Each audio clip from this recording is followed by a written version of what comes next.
오늘은 맥주 감사주일입니다. 이 감사주일에 우리 하나님께서 주시는 말씀, 행복하고 싶다면 이라는 제목의 말씀입니다.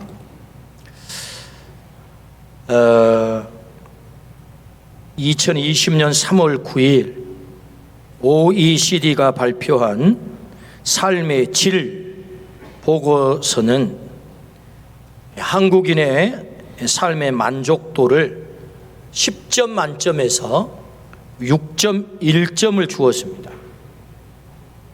6.1점이면 그 순위가 어디냐? 원래 이 OECD 경제협력개발기구 회원국이 28개 나라였는데 2019년도까지는 우리나라가 28개 나라 가운데 28등을 했어요. 근데 터키가 들어와 가지고 꼴등을 면했답니다. 그래서 28등. 삶의 질 만족도 OECD 국가 가운데 맨 밑자락에 있는 나라가 우리나라다라고 지표를 발표를 했습니다. 다시 말하면 삶에 만족이 없는 나라라 이런 말이고, 다른 말로 바꾸면 불만이 많은 나라다 그런 말입니다. 연세대 사회학 교수 한준 교수님은 왜 그럴까 분석을 했는데, 어린 시절부터 노후까지 계속해서 경쟁해서 살아남아야 된다라고 하는 이 무한 경쟁이 우리 한국인을 이렇게 불만족스럽게 만들었다라고 진단을 했어요.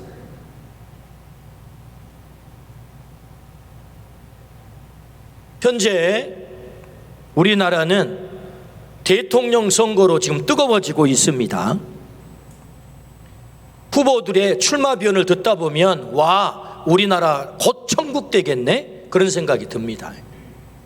너나 나나 할 것 없이 나 믿어보라고, 내가 이 나라를 확실하게 책임지고 국민들을 확실하게 행복하게 만들어 주겠노라고, 공정한 나라, 불평등을 없애는 나라, 확실하게 행복을 책임지겠노라고 출마변을 듣다 보면 야, 이거 곧 우리 대한민국이 천국 되겠다라는 생각을 갖게 만듭니다. 얼마 전에 어떤 자리에서 대통령 후보로 나오겠다고 하신 분의 정책을 듣는 시간이 있었는데, 왜 대통령 후보로 나오게 됐느냐? 나만큼 준비가 잘 된 사람이 없는 것 같아서 나왔노라고. 이야. 과연 그들은 우리를 행복하게 만들어줄 수 있을까요? 과연 그들은 우리의 행복을 책임져 줄 수 있을까요? 우리는 모두가 행복을 꿈꿉니다. 행복을 원치 않는 사람은 아무도 없지요. 오죽하면 수천 년 전 아리스토텔레스라고 하는 유명한 철학자는 인간의 목적은 행복이다 까지 말했겠습니까? 인간은 누구나 행복을 열망합니다. 이 불만족스러운 세상에서 더군다나 한국인들은 불만족 지수가 높대요. 이 불만족스러운 이 땅에서 우리가 어떻게 하면 행복할 수 있을까? 대단히 중요한 문제이지요. 오늘 말씀을 통해서 그 행복의 길을 찾기를 주의 이름으로 축원합니다. 어떻게 하면 행복할 수 있을까요? 그 첫 번째, 감사하라 라고 말씀하세요. 너무 단순하거든요. 오늘 1절 말씀 한번 보겠습니다. 여호와께 감사하라. 그는 선하시며 그 인자하심이 영원함이로다. 여호와께 감사하라. 시편 136편에 26절인데 26절에 26번 감사하라 감사하라 감사하라 라고 말씀하세요. 그런데 여러분, 이 말씀이 옵션 선택이 아니라는 거예요. 뭐죠? 명령이라는 것입니다. 감사하라. 감사하라. 선택의 여지가 없는 감사할 것을 우리에게 하나님은 말씀하지. 이 감사라고 하는 단어가 히브리 말로는 야다라고 썼습니다. 이 뜻은 감사하다, 찬양하다, 고백하다 그런 뜻을 갖고 있습니다. 하나님은 우리에게 감사하라라고 명령을 하시지요. 왜 이렇게 감사를 강조할까요? 하나님의 소원은 딱 하나입니다. 그의 백성들이 행복하게 사는 거예요. 그의 백성들이 행복하게 사는 거예요. 그래서 하나님은 우리를 행복하게 살도록 하기 위해서 어떻게 해요? 하나님을 닮은 하나님의 형상으로 우리를 창조하셨죠. 나처럼 너 행복해야 된다. 이게 하나님의 마음이에요. 그래서 어떻게 해요? 에덴 동산을 창조하셔서 에덴 동산에 두었죠. 왜요? 너 행복해야 된다. 그런데 죄로 말미암아 인간이 불행하게 됐단 말이에요. 불행하게 살아가는 그 인간들 하나님이 두고 볼 수 없어서 어떻게 합니까? 아브라함을 택해서 야 네가 좀 복이 되라. 너도 행복하게 살아야 되지만 그 행복을 좀 흘러넘치게 좀 만들어봐. 네가 행복의 통로가 되어서 복이 될지라. 이 말씀이거든요. 창세기 12장의 말씀이. 이스라엘 백성이 불행하게 됐습니다. 애굽 땅에 가서 다 망의 노예로 살아가요. 그래서 하나님은 어떻게 하십니까? 야, 내가 너희를 향한 바람은 너희가 행복하게 사는 건데 이 애굽 땅에서 너희가 그렇게 불행하게 살아도 되겠어? 그 해방을 시키거든요. 그래서 가나안 땅을 허락하시지요. 가나안 땅을 주신 이유가 무엇입니까? 너희 행복하게 살아야 돼? 이거거든요. 그래서 친히 목자가 되셔서 푸른 초장 잔잔한 물가로 인도하시고 사방의 음침한 골짜기에서 건져주시고, 그래서 마침내 하나님이 꼭 듣고 싶은 고백이 뭐예요? 내 잔이 넘치나이다. 이거 듣고 싶은 거거든요. 그래서 다윗이 그 고백을 하니까 너는 내 마음에 합한 자야, 이렇게 하나님이 말씀하잖아요. 이게 다 연결되는 거거든요. 하나님의 소원이 어디 있다고요? 우리가 행복하게 사는 거예요. 그래서 내 잔이 넘치나이다. 여러분, 이 내 잔이 넘치나이다의 근본적인 뜻이 뭡니까? 저 행복합니다, 그 말이거든요. 저 만족스럽습니다, 하나님 때문에. 이 고백을 듣고 싶은 거예요. 여러분, 오늘 우리가 내 잔이 넘치나이다, 하나님께 이런 고백을 드리기를 축복합니다. 하나님이 원하는 게 뭐라고요? 우리가 행복하는 거라고. 인간이 불행하게 됐어요. 그래서 어떻게 합니까? 하나밖에 없는 아들을 이 땅에 보내십니다. 왜? 죄가 우리를 불행하게 만들었으니 그 죄를 해결해야 우리가 행복에 이를 수 있거든요. 그래서 그 아들을 십자가에서 대신 심판받게 하시고 나를 건져주셔서 부활하심으로 나에게 영원한 생명이 되셨단 말이죠. 그래서 그를 믿는 자마다 하나님의 아들, 딸이 되어서 영원한 천국에 들어가게 하시는 거죠. 여러분, 그 천국이 어떤 곳입니까? 완벽하게 불만족이 해결이 되고 행복이 보장된 곳. 할렐루야. 그래서 우리가 궁극적으로 가야 될 자리가 어디죠? 천국이란 말이죠. 그 천국이 어떤 곳입니까? 인간의 불행이 해결되고 불만족이 해결되고 완벽한 하나님이 준비한 행복을 맛보는 곳, 그것이 천국이란 말이죠. 아들까지 보내셔서 그 일을 행하신 거예요. 여러분, 이 아들을 믿으심으로 우리에게 주시기를 원하시는 이 천국의 행복이 우리의 행복이 되기를 주의 이름으로 축원합니다. 아멘. 그렇습니다. 하나님의 소원은 딱 하나예요. 우리가 행복해지는 거예요. 그럼 어떻게 하면 행복해질 수 있을까요? 감사하래요. 그럼 왜 감사하면 행복하게 될까요? 아주대 심리학과 교수 김경일 교수님은 지혜의 심리학이라고 하는 책에서 행복은 관계에서 온다라는 말을 했어요. 행복은 관계에서 온다. 여러분, 이 말씀은 물론 심리학자가 말했지만 대단히 성경적인 말입니다. 다시 말하면 하나님과의 관계가 온전해진 사람은 반드시 행복하게 돼 있어요. 사람과의 관계가 온전한 사람은 반드시 행복하게 돼 있다. 아멘. 이 관계가 좋은 사람은 반드시 행복하게 돼 있는 것입니다. 행복은 관계에서 온다. 그렇다면 여러분, 그 관계가 어떻게 하면 좋아지겠습니까? 어떻게 하면 하나님과의 관계가 온전해지고 사람과의 관계가 원만해지겠습니까? 그것은 감사할 때 된다는 거예요. 감사하라. 하나님이 그렇게 말씀하시면 너의 그 감사를 통해서 너와 나 사이가 원만해지는 거야. 여러분, 감사의 또 다른 말이 찬양입니다. 야다. 그 뜻이 뭐라고요? 감사하다, 찬양하다예요. 그러니까 하나님은 우리에게 끊임없이 찬양하라고 말씀하시죠. 우리가 읽은 136편 26절이 전부 감사라 감사란데, 원래 이것은 성전에 올라갈 때 성도들과 인도자 사이에 이 하나님께 찬양하는 내용 그대로거든요. 인도자가 이렇게 하는 거예요. 애굽의 장자를 치신 이에게 감사라. 그러면 회중들은 그 인자하심이 영원하도다. 이게 이렇게 교창송을 하는 거예요. 교창송을.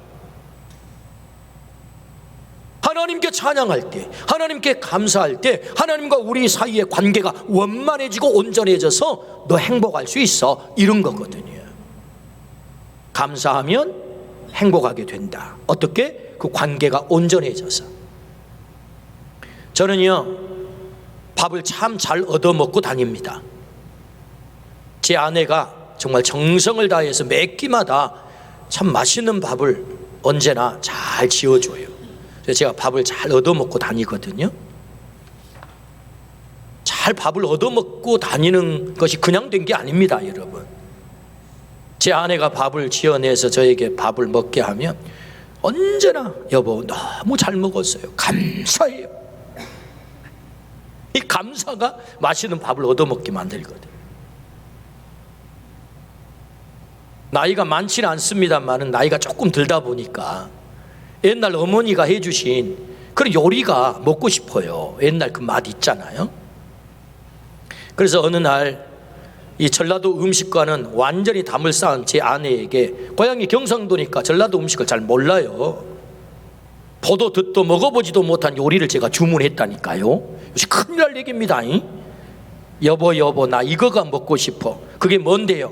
깻잎에다가 말이야, 된장을 양념해가지고 착 발라가지고 그래가지고 쪄내는 거야. 쪄내는 거. 이거 할 수 있겠어요? 뭐 보지도 못했지만 한번 해봅시다. 그래가지고는 깻잎에다가 된장 양념을 착 발라가지고, 이 과거에 어머니는 어떻게 해주시냐면, 뭐 조리도구가 없으니까요, 깻잎을 따다가 된장에 양념 발라가지고 양재기에다가, 양재기라고 해야 됩니다. 양재기에다 딱 넣어가지고 가마솥 밥을 할 때 넣어요. 그럼 밥물이 적당하게 넘어 들어가지고 그게 익어가지고 먹으면 기가 막히게 맛있거든요. 요 맛이 이게 그리워진 거예요. 그래서 제가 주문을 했어요. 물론 가마솥은 없지만, 그래서 양념을 발라가지고 어떻게 했느냐면 찜통에 채반 위에 올려가지고 그걸 쪘단 말이에요. 이야, 맛이 얼마나 좋은지 쌔바닥에 끼껴 들어가요.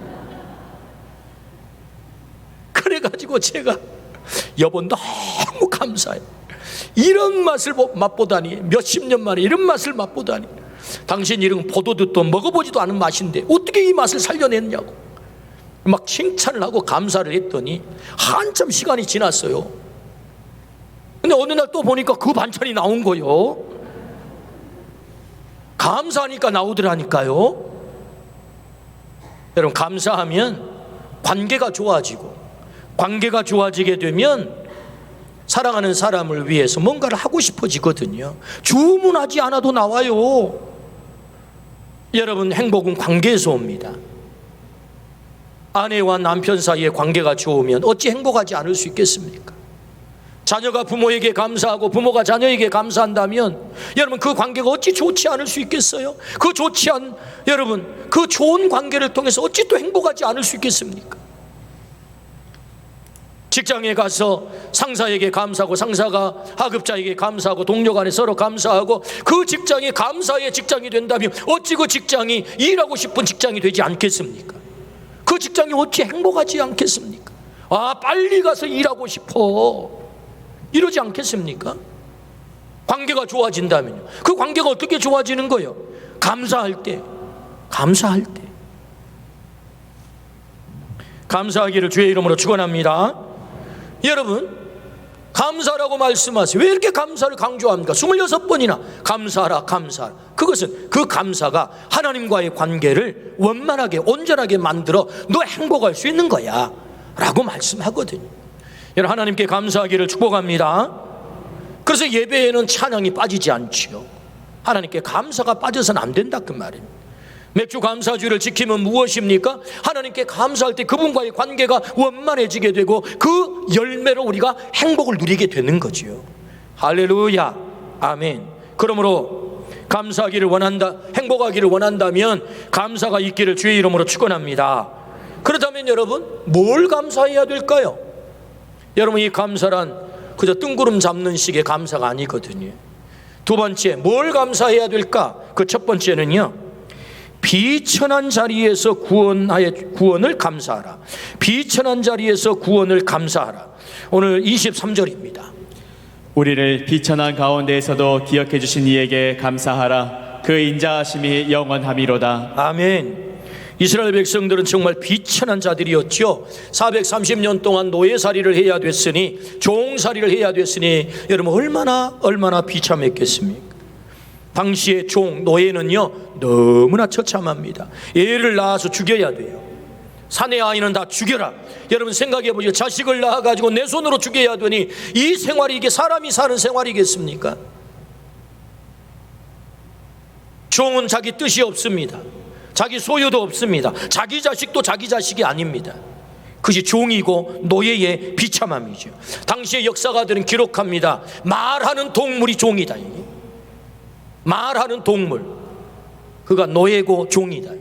이 비천한 자리에 이스라엘 백성들이 다 빠져 있습니다. 그 자리에서 어떻게 했다고요? 건져주셨다고. 그걸 감사하라. 한 남자가 집안에 250년 동안 대대로 갑옷처럼 내려온 한 문서가 있었는데, 아버지도 할아버지도 증조 할아버지도 그것을 크게 애지중지하면서 그걸 이렇게 후손들에게 물려줘서 이게 갖게 된 거예요. 그래서 진품 명품 골동품 가지고 나가서 감정하는 그 프로그램 있잖아요. 거기 나가가지고 이게 이래봬도 250년 동안 우리 가문에 이렇게 물려 내려져 오는 건데 이것 좀 감정을 좀 해주시라고. 그래서 감정사들이 그걸 쫙 들여다보더니 이거 답이 나왔다고. 그 눈이 동그래져 가지고 그게 뭐냐고. 그거 노비 문서입니다. 그러니까 이 집안이 노비였던 거예요. 노비. 그래서 그 노비였는데 그 역사적인 우여곡절 끝에 신분이 복권이 돼가지고, 그래가지고 그걸 기념해서 할아버지 때부터 이걸 보관해 와가지고 지금까지 내려져 온 거라고. 이게 노비, 종이었단 말이죠. 그럼 우리는 누굴까요? 이게 사실은 우리가 웃픈 얘기입니다. 웃기기도 하고 슬픈 얘기라고. 이게 지금 우리는 누구냐? 우리는 누구냐? 로마서 6장 17절입니다 하나님께 감사하리로다. 너희가 본래 죄의 종이더니. 거기까지. 너희가 본래 죄의 종이니. 너희가 본래 죄의 종이더니. 우리가 누구라고요? 죄의 종이라고. 여러분, 그 사람의 조상만 노비가 아니고요, 우리도 다 죄의 종이라고요. 로마서 5장 12절입니다 그러므로 한 사람으로 말미암아 죄가 세상에 들어오고 죄로 말미암아 사망이 들어왔나니 이와 같이 모든 사람이 죄를 지었으므로 사망이 모든 사람에게 이르렀느니라. 죄의 종된 우리들에게 그 결과가 무엇입니까? 사망이래요. 사망에는 두 가지 종류의 사망이 있습니다. 첫째 사망, 둘째 사망. 첫째 사망은 생물학적 죽음이죠. 우리가 예수님 믿어도 다 죽습니다. 안 죽는 사람은 없습니다. 그런데 둘째 사망이 있죠. 그 둘째 사망이 뭐예요? 영원한 형벌에 떨어지는 거예요. 영원한 지옥 형벌에 떨어지는 거예요. 영벌에 떨어지는 거예요. 그게 뭐예요? 둘째 사망입니다. 그래서 죄의 종된 자들은 다 이 둘째 사망에 처해지는 자들이 됐단 말이에요. 사망이 모든 사람에게 이르렀느니라. 그런 우리를 어떻게 했다고요? 요한복음 5장 24절. 내가 진실로 진실로 너희에게 이르노니 내 말을 듣고 또 나 보내신 이를 믿는 자는 영생을 얻었고 심판에 이르지 아니하나니 사망에서 생명으로 옮겼느니라. 영생을 얻었고 사망에서 생명으로 옮겼느니라. 할렐루야. 어떻게 하면? 예수 그리스도를 믿는 자들마다 사망에서 생명으로 옮겼다. 믿으십니까? 이게 복음이거든요. 우리는 죄의 종이었어요. 우리는 비천한 자들이었다고요. 비천한 우리들, 결국 둘째 사망의 영벌에 떨어질 수밖에 없는 우리들을 위해서 아들 예수 그리스도가 이 땅에 오심으로 그분을 믿을 때에 사망에서 생명으로 옮기는, 우리의 사망의 문제가 해결되는 그 놀라운 구원을 우리에게 허락하신 것을 감사하라. 할렐루야. 그래서 여러분, 감사 가운데는 절대적 감사가 있고 상대적 감사가 있는 거예요. 상대적 감사가 뭐예요? 나 저 사람보다 이쁘게 만들어 주셔서 감사합니다. 그러면 더 이쁜 사람 앞에 가서는 어떻게 할 거예요? 이게 상대적 감사이거든요. 절대적 감사는 뭐지요? 세상에 어떤 것도 흔들 수 없는 감사, 이게 절대적 감사인데, 다시 말하면 죄인인 우리가 죄를 용서받고 하나님의 자녀가 되고 구원을 받았다고 하는 이 절대적 감사, 여러분, 이 절대적 감사가 우리에게 있기를 주의 이름으로 축원합니다. 아멘. 비천한 자리에서 우리를 구원한 것을 감사하라. 어제까지 망가졌어도 괜찮아요. 우리에게 상처가 있어도 괜찮아요. 오늘 주님께서 우리를 치료하시고 우리를 건지시면 그 비천한 자리에서, 상처진 자리에서, 열등감의 자리에서 우리를 높여주실 줄로 믿습니다. 그게 복음의 능력 아닙니까? 회복의 능력. 복음은 회복이죠. 복음이 생명이죠. 그 비천한 자리에서 우리를 회복시킨 것을 감사하라. 로마서 3장 24절입니다. 그리스도 예수 안에 있는 성령으로 말미암아 하나님의 은혜로 값없이 의롭다 하심을 얻은 자 되었느니라. 하나님의 은혜로. 여러분 기억하십시오. 내가 착한 일을, 의로운 일을, 대단한 일을 했기 때문에 내가 그 비천한 자리에서 구원받은 게 아니라고요. 하나님이 나를 은혜로 구원해 주신 줄로 믿습니다. 아멘. 은혜로. 그러므로 뭘 감사해야 됩니까? 비천한 자리에서 은혜로 날 구원해 주신 것을 감사하라. 이 절대적 감사가 우리의 감사가 되기를 주의 이름으로 축원합니다. 그 감사가 결국 행복을 가져온다는 거예요. 두 번째, 뭘 감사해야 됩니까? 대적에게서 건지신 것을 감사하라. 24절입니다. 우리를 우리의 대적에게서 건지신 이에게 감사하라. 그의 인자하심이 영원함이로다. 아멘. 이스라엘에게는 정말 수많은 대적들이 있었지요. 그래서 오늘 본문 우리가 읽지는 않았습니다만은 10절 애굽의 장자를 치신 이에게 감사하라. 15절 바로와 그의 군대를 홍해에 엎드려뜨린 이에게 감사하라. 17절 큰 왕들을 치신 이에게 감사하라. 18절 유명한 왕들을 치신 이에게 감사하라. 19절 아모리 왕 시온을 죽이신 이에게 감사하라. 20절 바상 왕 옥을 죽이신 이에게 감사하라. 수많은 대적들을 하나님이 택한 이스라엘 백성들을 위해서 다 물리치시고 그 대적들로부터 보호해 주시고 건져 주셨다. 할렐루야. 이걸 감사하라. 저는 이 대목을 이름 붙여보기를 하나님의 열심이라고 대목을 붙였어요. 하나님의 열심. 적들을 다 물리치시는 거예요. 택한 그 이스라엘 백성을 사랑하기 위해서 적들을 다 물리쳐요. 그리고 사랑해요. 하나님의 열심이거든요. 제가 믿음이 철 없을 때 청년 시절에 여호수아서를 읽다가 시험에 들었어요. 시험에. 그 시험이 어떤 시험인 줄 아세요? 와, 이 내가 믿는 하나님 맞아? 하나님 왜 이렇게 잔인한 거야? 다 멸절하래요. 다 멸절. 여러분 여호수아서를 읽어보세요. 전부 멸절하라는 거야. 이야, 내가 믿는 하나님은 사랑의 하나님인데 이거 아닌데. 그래서 시험에 들었어요, 제가. 근데 여러분, 하나는 보고 둘은 못 봤던 거예요. 여러분, 여호수아서를 멸절하라고 하시는 전쟁의 하나님만 보면 큰일 납니다. 정말 시험에 빠집니다. 그런데 여러분, 이 포커스를 그 멸절하라고 말씀하신 하나님에게 포커스를 맞추지 말고 하나님이 사랑하기로 결정한 백성이 있어요.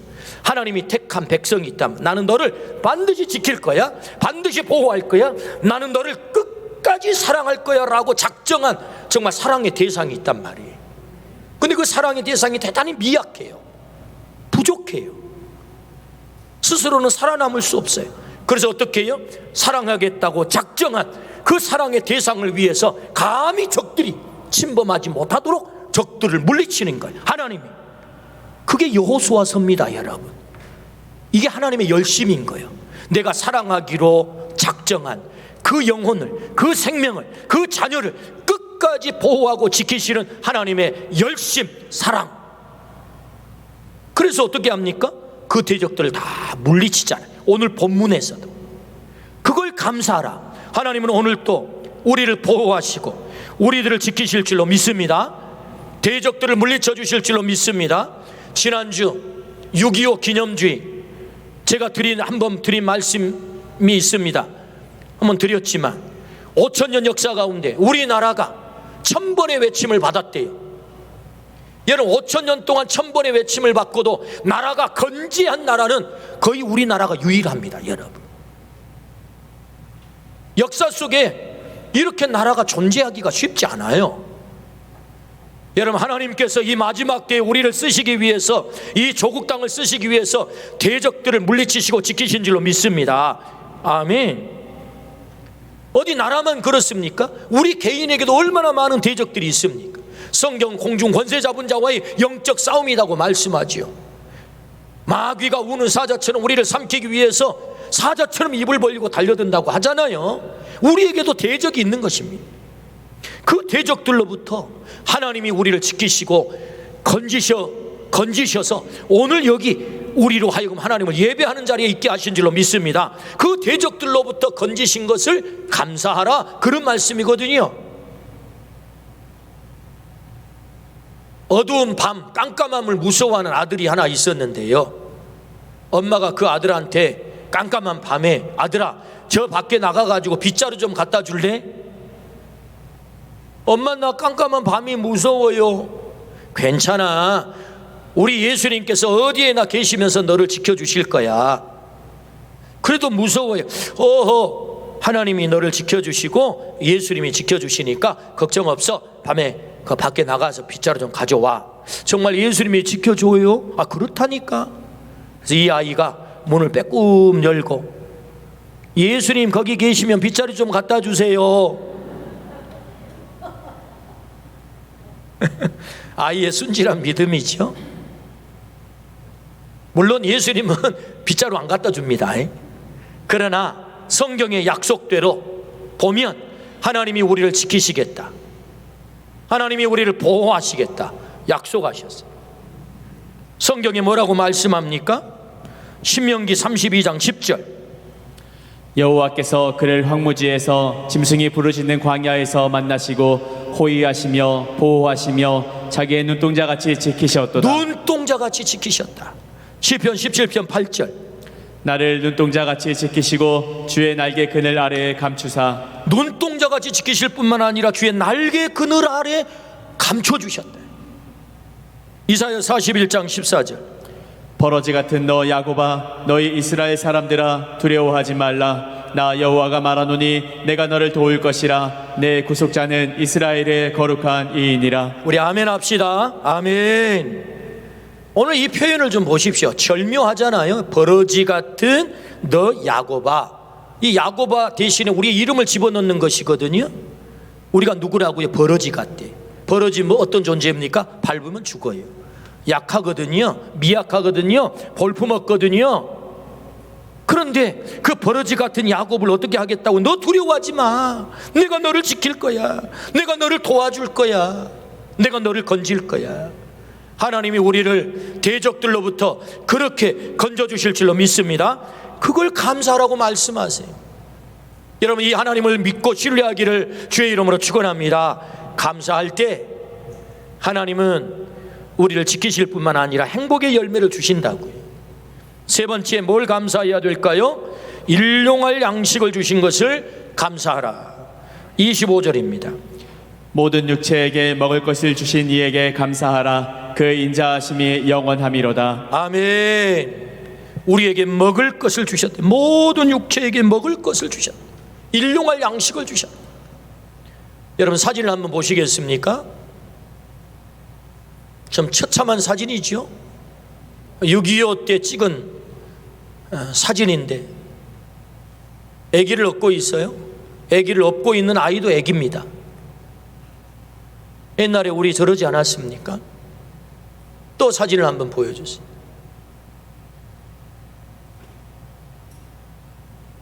저게 우리의 모습, 70년 전에 우리의 모습이거든요. 70년 전에 우리의 모습.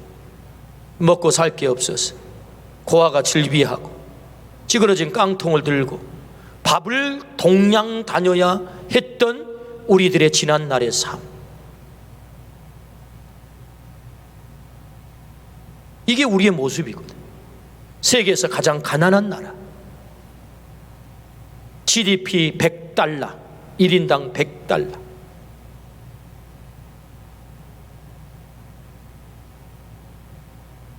UN 무역개발회의, 언테드라고 하는 UN 무역개발회의는 2021년 7월 2일, 어제 그제지요?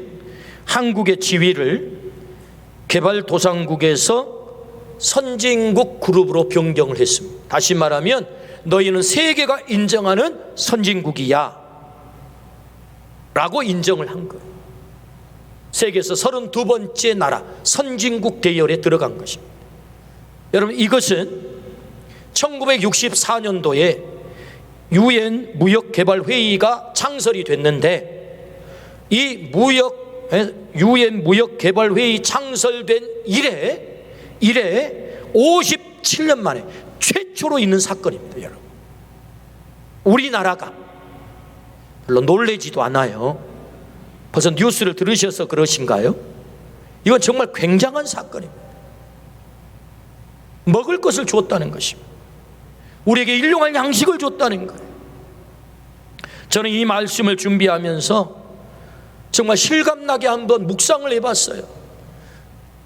제 개인의, 여러분 개인사가 다 다르기 때문에 제 개인사를 한번 더듬어 봤더니, 저 어린 시절에는 화장실을 통시라고 했습니다. 통시 그 다음에 직간이라고 했습니다. 직간 다음에 변소라고 했습니다. 변소 때까지 어렸을 때 살았어요. 그리고 이제 한참 지나니까 화장실이라고 부르더만요. 근데 여러분, 그 통시에 가가지고 저 어린 개인사를 얘기하는 겁니다. 일반화 시킬 수는 없지만 아마 대부분 저와 비슷한 연배에 또 많으신 분들 대부분 이거 다 경험하셨을 거예요. 이 일을 보고 나서 뒤처리를 어떻게 하셨습니까? 좀 거시기한 내용인데, 그때 무슨 종이가 있습니까? 그래서 통시에서 제 1단계 제가 사용했던 뒤처리 방법, 지푸라기를 부빕니다. 지푸라기 지푸라기를 부벼서 일을 해결합니다. 그걸로. 그 다음에 2단계 횟가리 푸대 잘라가지고 찢어가지고 그걸 가지고 또 그것도 빳빳하니까 종이가 부드럽게 만들어가지고 뒷일을 처리합니다. 그 다음 3단계 헌 책을 하나 딱 철사로 걸어가지고 걸어난 다음에 한 장씩 찢어가지고 일을 해결합니다. 이것이 변소 시대의 문화이죠. 그것이 우리가 살았던 지난날의 모습 아닙니까? 근데 여러분, 지금은 어떻습니까? 부드러운 화장지, 그것도 부족해서 정말 시원하게 물줄기를 뿜는 비데가 있어가지고 시원하게 뒷일을 해결하게 합니다. 일용할 양식을 줬다는 거죠. 우리의 삶에 이 놀라운 풍요로움을 허락하셨다는 거죠. 어디 일용할 양식뿐이겠습니까? 우리의 장에는 입지 않는 옷들로 가득 차 있습니다. 우리의 장에는 덮지 않는 이불들로 가득 차 있습니다. 어디 그뿐입니까? 여러분, 집에 돌아가셔서 신발장의 문을 한번 열어보십시오. 도대체 신발이 몇 켤레가 되는지. 그 신발장이 늘 부족합니다.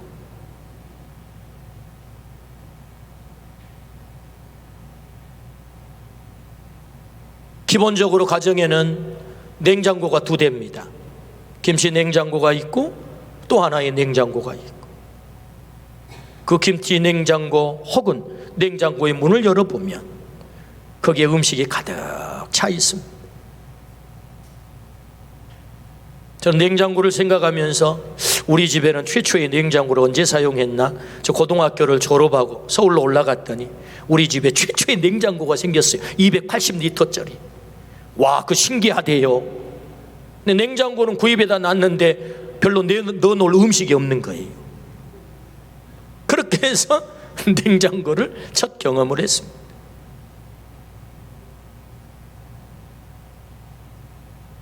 우리 주님이 감사라고 말씀하세요. 뭘요? 일용할 양식을 주신 것을 감사하라. 하나님은 절대 가난해 그야말로 찌그러진 깡통을 들고 밥을 동량해서 살아갈 수밖에 없는, 그래서 영양실조에 걸려서 부항이 들었다고 했던 그 시절이 있었는데, 지금은 이 나라에 하나님이 은혜를 베푸셔서 선진국 GNP 3만 불 시대가 되게 하시고 경제대국 10위가 되게 하시는 이 놀라운 은혜를 주신 것을 감사하라. 할렐루야. 이거 감사라는 것입니다. 모든 육체에게 먹을 것을 주신 이에게 감사하라. 그 인자심이 영원함이로다. 감사할 때 하나님은 오늘 또 우리들에게 행복의 열매를 주시겠다 말씀하셨어.